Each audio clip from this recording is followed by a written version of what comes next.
Okey, Assalamualaikum warahmatullahi wabarakatuh. Okey bang, kat depan mata kita sekarang ni ada sebiji van saya nak lepas. Murah sangat. Tapi nak tahu lebih detail pasal van ni, PM WhatsApp saya. So, tapi memang terus terang cakap van ni memang teruk. Tapi engine running. Engine memang terbaik. Engine running. Body memang kena buat balik. Terus terang saya jual seadanya saja. PM saya lah. Boleh call saya kat WhatsApp saya. Van ni memang body memang cacar marbar bang. Bang. Tak. Tapi van engine running, engine TikTok. Nak angkat barang, van Mitsubishi dalam berkemas. Jom saya tunjuk. Tak adalah nak katakan kemas betul tapi van running lah, boleh pakai bawa pergi kebun, bawa ke kerja, bawa pergi dalam kampung boleh, tak ada masalah. Seat complete. Boleh masuk 1 2 5 7 10 orang boleh naik van ni. 10 orang boleh naik, tak ada masalah. Van engine running. Minat boleh PM saya untuk lebih detail lah. Sini tengok sikit belah sini.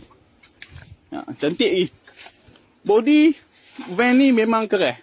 Siapa tahu van ni memang keras. Kalau mahal, abang-abang akak-akak abaikan.